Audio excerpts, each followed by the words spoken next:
Strategic Hotbox with Dr. Brandi Love Stankovic. Discussing leadership, business, and how to take control of your life and achieve greatness.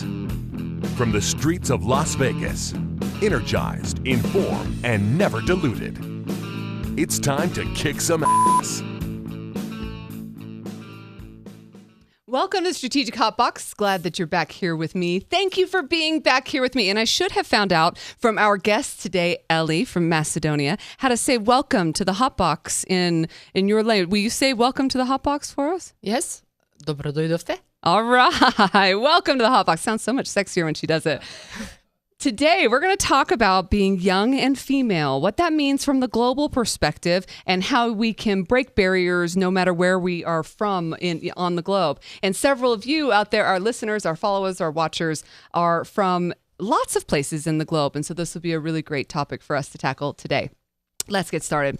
So young and female, those are two interesting things to say in the world today right now anyway, and then add in the global perspective. I think leadership skills in general are less relevant, only localized. When I hear people say that I'm really good at this one function of my job and I do it really good every day, all the time, that idea is that you have to be better than that. You have to be more than just your job at your organization and thinking about how it impacts your community, whatever that community looks like. It might actually be the city, it could be your country, it could be your part of the globe, or it could just be the community of people and leaders that you serve inside your organization. But it's important to have that global perspective. And for women leaders, it's the same. It's for young leaders, it's the same. And you want to be able to apply. There are going to be some skills that we'll learn from our guests today on how to apply some of those skills across many different cultures and across the globe.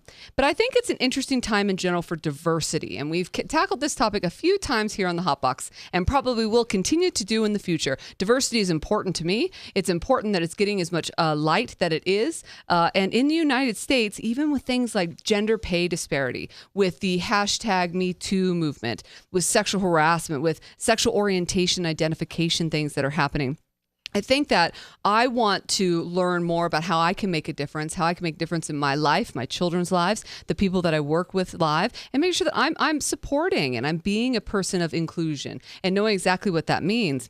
Now, this weekend, I was traveling up to the central coast of California and ducked my head into a vinyl record shop, right? I love to do this kind of thing, like just get a little hippie from time to time. I got a little hippie in me. Anyway, I went into this record shop. It was really cool digging through some old things, and I found We Are the World. What? Does anybody remember? No, I'm not getting any feedback from here. Does anyone remember that record, We Are the World? And it came out, I wrote it down, 1985, USA for Africa. Michael Jackson and Steve Perry, a couple of my favorites that were on there, Cyndi Lauper. There was a bunch of different really popular artists at the time, and We Are the World was the jam. Here it is. Hopefully you're hearing it, those that are listening to the podcast or those that are watching today, you can hear it in the background. It was the jam. I knew all the parts. But the reason I bring it up is because it was all about global awareness. And it was the first time that a group of really forefront celebrity musicians had come together and said, hey, we need to pay attention to what's happening across the globe. And in that particular case, they were talking about Africa. And I love that, the power of music, the power that had on global awareness, on global donation, on people coming together and collaborating for global good. And that's the key to that, is collaborating for global good. And another group that I'm a part of that I want to give a shout out to is the YCUP, the World Young Credit Union Professionals. And so hello to all the World Young Credit Union Professionals that are out there through the World Council of Credit Unions. And we've had actually several YCUP guests here on the Hotbox. And I hope I don't blow it. And Zach, hopefully you have my back on this, but we've got Stacey Walker, Leon Darrell, Tyler Valentine, Janelle, Chris, Paul Norgrove, Ellie. We have so many of our YCUP friends and a lot. Darren. There's been so many, and we'll continue to think of it throughout the episode just in case we're missing anybody. But there's been a lot of shout outs and from friends across the globe as well. So thank you to all for being a part of that. And the reason that I bring it up here again is that collaboration for global good. So in YCUP, we work towards education, events, and global networking. And we've had a long history of promoting the inclusion of young people in business and doing whatever we can to have the next generation of people that come after us be as included in part of that development and growth that we had the opportunity to before, and how we can continue to stand on each other's shoulders to build each other up for the future. And it's important to determine also in that part of that collaboration from a global perspective, how international differences make us so unique and beautiful, but they're also core inherent differences. Cultural differences are a big deal if they're happening in your organization, whether it's a subculture or if they're happening, in the globe, from country to country. And all of those things, the more that we have the chance to be exposed to it, the better. So if you do get the chance to travel to places like Macedonia or travel to other countries in the world, then please do, and you get to see that exposure. And if you don't, pay attention to the subcultures that are happening in your own backyard and your own communities, and think about what inherent things you have inside and what that brings to the table. Now, I want to bring on our subject matter expert formally, and I'm going to formally say her name in my best Macedonian. And what's the language of Macedonia? Macedonian. It's Macedonian. Okay, so Elenora Zgonjanin. That was excellent. All right, that was excellent. She and Ellie, for short, is creating change for young leaders, for women leaders all across the country, as well as in financial services. She's the CEO of FULM, and she's a YCUP scholarship winner and recipient. She's got her MBA from Sheffield University. She's also a Global Women's Leadership Network leader and grant recipient. She, last year, as a matter of fact, this year even, the Macedonian Prime Minister recognized FULM, your organization, during ICU for promoting the country for the last 20 years. That's amazing. Welcome. I'm glad you're here. Thank you. That was really excellent introduction. To be honest, I feel like a star. Yeah, you feel, yeah? Well, you're now a Hotbox celebrity. This is my first experience, and I hope that it will be successful as other media. Absolutely. And the red carpet helped, oh, right? The feeling is nice. Oh, I love it. So tell us about your journey in leadership. Okay. First of all, I would like to say special bravo to you for development of the strategic Hotbox. I know from the moment when you said, okay, this is a good idea, until this moment when you have 400,000 people is exposed to this, that was really excellent. Yeah, it's amazing. Bravo. Thank you so much. Thank you. Thank you. Ready for that. That's really something that is quite inspirational also for people worldwide. Yeah. Well, first of all, as you said, I had good experience in the finance because I am a financial person mostly. And how my journey started with the Credit Union is something that I will probably remember all my life. Because first of all, just to clarify, most of the people doesn't know where is Macedonia, and that is why that is small country when you drive 2 hours from one side to the other side. So it's quite understandable that most of the people will miss it maybe.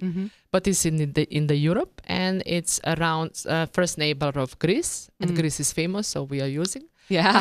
And Albania and Serbia and Bulgaria is our neighbors. Okay. So practically the country is part of the former Yugoslavia, and in 1990 was split up as a separate country. What was challenging that time was that financial system should started from zero, and there was a collapse of the formal system. So we started to build a new financial system. And that was the challenge for VOCU, because VOCU made a decision in that time to come in Macedonia as a country to set up a project. And USAID made the good decision to fund it, and we started from zero. So we started to develop a credit union movement in Macedonia. That's amazing. Yeah, and that was really challenging because it was in the time when there was a pyramid schemes and everything that people mistrust, of the system. And to convince at that time someone that you should start a credit union, give your money to someone money, it's quite challenging. But I'm happy that I made that decision. I used to be working in a bank, and I was 29. And I said, okay, this is something new, and I will do this. And I enrolled myself. I started to work in VOCU, and then we opened a credit union. So the biggest challenge was you are so lucky here. You have all this law, you have all this environment infrastructure. In that part of the world, there are no. So you have everything from zero. Like there was no possibility. We didn't have a credit union law.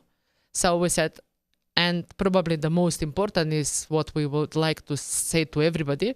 I was 29 and a woman. And that environment was like, oh, this will be a matter of time that will collapse. It's amazing though that you make the point really quick that I want to point out that you said we were so lucky here in the United States to have the laws, regulations, infrastructure, right? And so many of us here in the United States would be like, oh, I'm so burdened by the law, the infrastructure, the rules, regulations. But yet in a world without it, where you were, it's chaos. And how does a person that's 29, that's female, do something about that? Well, that was the challenge when what is probably the best lessons is that I've learned is that you need to rely on knowledge of the others. You need to have someone who will mentor, someone who will believe. And when you would like to cry to someone's shoulders, you will go to that person.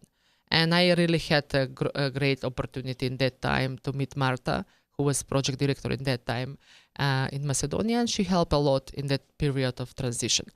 And the something that you have here, and you are not exposed to that lack of infrastructure or lack of regulation or everything that I was amazed. First time when I came in the US, it was 1999, and I was amazed that you have already everything in place. So you need just to follow the rule, and we need to make the rules.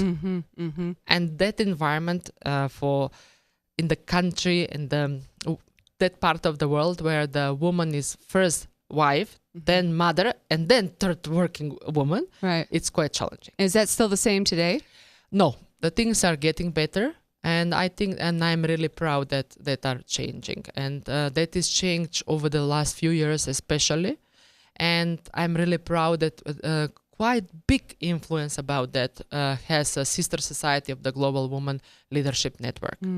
Macedonia was the first sister society that we opened part in Macedonia, and we expose all that people to the situation how all women worldwide have the same challenges.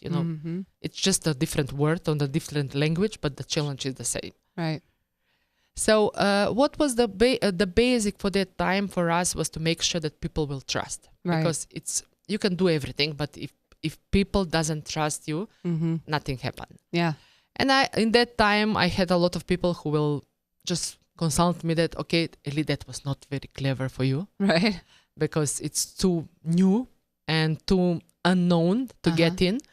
But look at me now, 20 years later. Yeah, look at me now. Yeah. That was the challenge. And I would like to say to everybody, especially to the young woman, it's time that you take a challenge. Otherwise, you can always regret your life, Oh, I could have, but I couldn't, but the time flow. So it was excellent opportunity for me to start that credit union movement from zero. FULM means Financial Services of People of Macedonia. And we have one huge credit union for whole country with multiple branches. And most of their people that are working are women. And I'm really happy because they stay with years with us and believe in developing this credit union movement. And so the message that you had for young women there in talking about, and it's not even just women, so it could be young people, it could be people that are new to their jobs that they're in. It's that don't be afraid to be the crazy one, yeah, right? Exactly. Don't be afraid to be the one that pisses people off because change is uncomfortable. Yeah, and that will be probably the crucial potential for growth. If you are not ready to do the changes, the growth will run away. Is this personally or it's business? It's the same. You need to be ready to get some risk. Result of that risk is that you will have new environment, right? Something better, and make sure that you follow, the spirit of building new things. Right. And it's a long-term commitment too. Exactly. You can't just do something major like that and then be like, okay, that was fun for the afternoon. Yeah. It takes time to progress. And so what does diversity look like then in Macedonia? You talked a little bit from a female perspective. Is everybody from your part of the country look the same? Kind of, how does diversity play out? Well, the country has been exposed to the formal system that was socialism system, so that's still influence on the older generation. But however, the interest of people to be together for whatever they would like to achieve is something that we are really proud that we've earned from all these activities, especially to the worldwide exposure. People see that, okay, no matter how different we are, we can do something together for better. Is it like for better financial access or better services or whatever that makes you better? Right.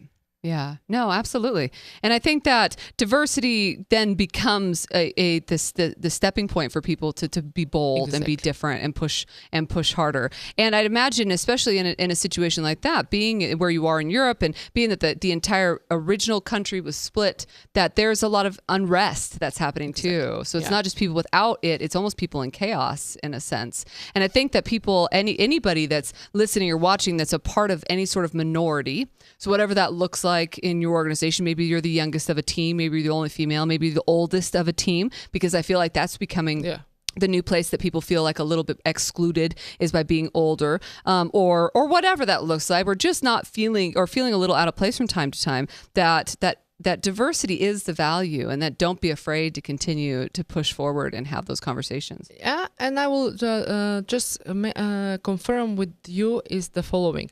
Even the motto that we developed for our institution was different from others. And all these years, we position ourselves, look, we are different from others. So we will accept you, as you said, no matter that you are young, we will give you opportunity to do something. No matter that you are a woman, we will take in consideration that you need to go home, family, everything, and still have time for work. So make us different from whatever is the environment was probably one of the pushes for our institution. That's amazing. And so how do so now that you've built this, you've grown this, and you have some momentum, how do then the global issues come in and impact your organization, your country? I've been asked on a different occasion in a country for issue about the global. The most important thing that I was always advising, especially the women from our part of the world, especially the young of our part, or whoever would like to start whatever business, is you need to have international cooperation. You need to be part of something internationally, because most of the know-how, it's already outside. I mean, that's we need to admit in Macedonia. I mean, right. So us being part of the VOCU all these years was excellent opportunity for learning, and everybody who would like to be something, to be in some field, you need to get and see what already outside internationally is developed. Let's see how that is internationally possible. Right. So let's learn. They already managed something new or something already developed. So get that knowledge in the momentum, Right. And I think that's such a good lesson for anybody, no matter if they're in a mature system or an organization, a startup organization, or something that's been around the block, but that you don't always have all the right answers. And one of the things that you were lucky in feeling was that we know we don't. We have to go outside, where a lot of people, I think, in more established countries or organizations will think, I know it all. Yeah. I don't need to have the opinion of other people. And that's probably one of the worst places to be, because you're right. When you get exposed to that, others and how people are doing things, there's always ways and opportunities to learn. So how can people support and share each other? How can we share and support and continue to connect? If people wanted to broaden their horizons and start getting involved in a global perspective, how can they start doing that? Well, first of all, they need to be interested that no matter of which country you are, no matter what language do you speak, the issues that you are waking up and you are fall asleep are probably quite close. Yeah. The difference is how you will manage them. Here you have more opportunity, but at the end, all of us would like to have a better life. So the difference is probably in our country, we need to spend more and more to get that better life.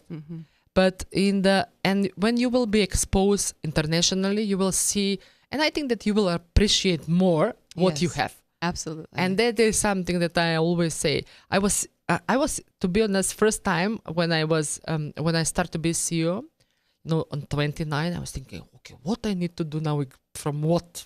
And then I got CEO KitKat. What? It's like document. A kit? Kit, yeah, sorry. Yeah. And I was like, oh my God, someone wrote exactly, and you have that ability. So could you imagine how that frustrates from this side? But here you have that opportunity, and you have that information, and you're not validate. You're not validated on the same as we. Yeah. So that Don't will even be appreciate it. appreciate exactly. So if you expose yourself more internationally, I think that you will validate more what you have in you. I appreciate what you have. I agree. And even if you go to a sophisticated country, a country that's equal to where you are from, progression level or progressive society, sometimes it's really nice to be home. Yeah. And what home looks like. But also, I love the point that you made about bring it back to that we are the world. We are all human. And a lot of the challenges and issues that we face, no matter how progressive the organization or country is, are going to be similar. And so just being open and sensitive to that and accepting that with love, I think is important as well. So can you share a funny story with us? Oh, yeah, for sure. We have probably something that...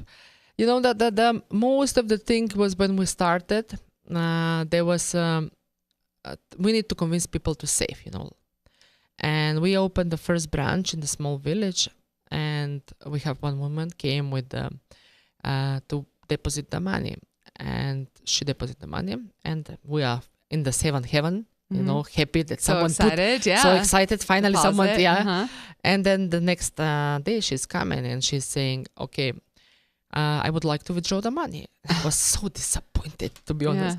I still feel that disappointment. And now, we gave her the money, and she take the bills, and she's checking the serial number of the bills. And she said, "Oh, these are not my money."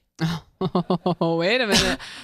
And I was saying, "Oh my God, how we will convince? How we will get that trust, that level of trust?" That she knew her serial numbers. Yeah, that she was so afraid to put the money. Right. Could you imagine that feeling? And I'm assuming that you cannot, because here that is completely different, because you didn't lose so much money in the pyramidal scheme, in the collapse of the country, huge savings were lost. So could you imagine from which environment we need to build credit union movement? Right. But now we have, I don't know. Did she ever come back with her money? Oh, yeah. Oh, good. Thousands of people that are coming and saving. But it was something that I will remember all life, because I was just so close to say, okay, probably I made mistakes. Yeah. But 20 years later, no. And so can you tell a bold action item or a takeaway for the people listening today, something to do differently? Well, what I will say honestly to everybody is that you need to educate. To learn permanently. One of the biggest mistake that most of the people, especially, honestly, executives are doing, that they are forgetting to go and learn again. Whatever. You need permanently to educate yourself. Otherwise, you will be stuck. Position is position. It's a matter of time. But if you think that you should stop, okay, I got some executive position, so it's finished. No, that is the biggest mistake that you will ever make. And as you said, I did masters, and 3 years ago we started a new new type of the strategy. Thanks to the donation of the Global Woman, we have a completely new communication strategy, which was based on the information technology and social media. And I was saying, okay, how I will convince all my employees, everybody, to start to accept this new thing, Still we are Macedonia, and probably everything is cash-based. So I'm trying to convince that. And I said, okay, I will do as usual what I do. And this is my second recommendation. You need to lead by the example. You cannot say, okay, do this. And then do something different. And do something differently. Yeah. And this is how I did for this. I said, okay, people, the 21st century is here.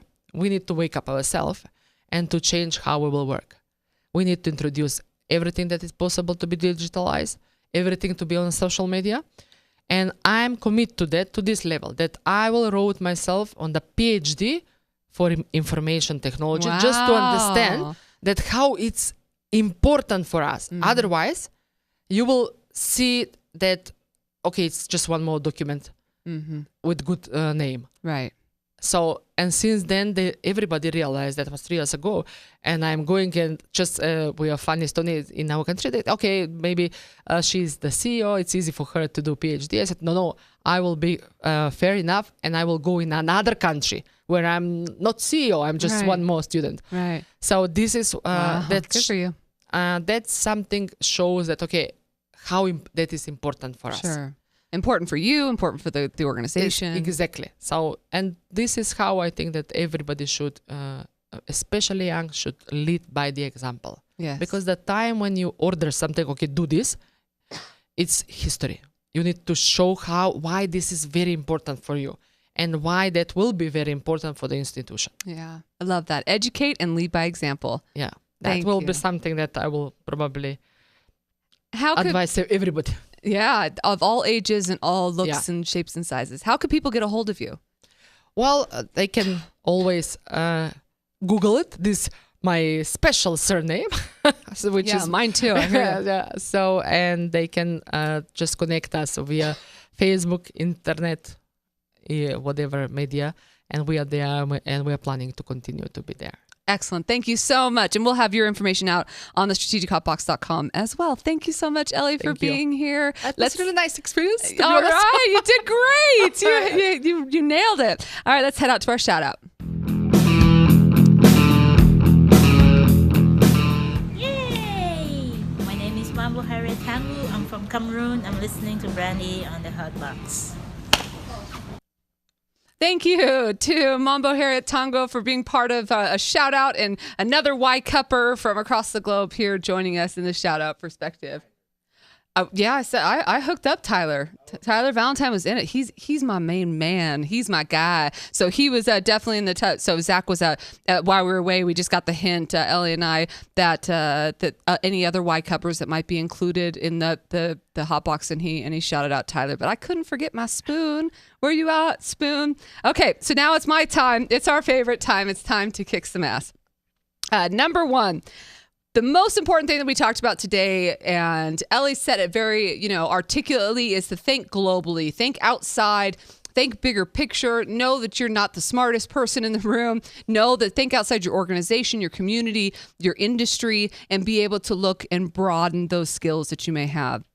Number two, also know your stuff. And she said it by leading by example, but know your industry and know what it is that you want to be going after. Have it be very, very clear. The more clear you are in your passion and your focus, and even if you don't know where you're exactly how it's all going to play out, if the commitment's there, that's key. Number three, challenge the perception. So if you're a young person, if you're a female, if you're a male, if the older person in the room, whatever majority or minority that you might be a part of, challenge the way that people perceive things before. Know that when you are facing something different, when you are challenging and breaking norms and building new foundations and structure, that you might receive some negative feedback, that people might come back and think you're a little crazy. And that's okay, because we explore the crazy. We push the crazy. Number four is to don't forget to give back. So whether you give back to other young professionals like we do with the Y Cup or with Global Women, or to the younger professionals or different emerging people in your organization, give back and do good. And number five is collaborate. We are the world, after all, right? I mean, we are the world. We are the children. We're humans. We're human beings. And knowing and collaborating with one another is one of the best things that we can possibly do. It's all about choosing love. You know me. Choose love. That's your top five. Kick ass. Well, thank you very much. One more time, formally, Elenora Zgonjanin. Oh, that was even better. Yeah. I almost felt like in that one, I was just kind of like running my tongue a little bit. But if you'd like to hear us tackle anything on the Hotbox, please reach out to strategichotbox.com or podcast at thestrategichotbox.com or hit us up on that social media technology, Twitter, Facebook, Instagram, anywhere we're around. Hit us up. We'd love to hear more from you. Thank you again, Ellie, and thank you to all of you listening from across the globe. Until I see you again, get out there and kick some ass. Wait, and say it and now in your language. Get out there and kick some ass. Odete negde i smačkajte nekoga. See you soon.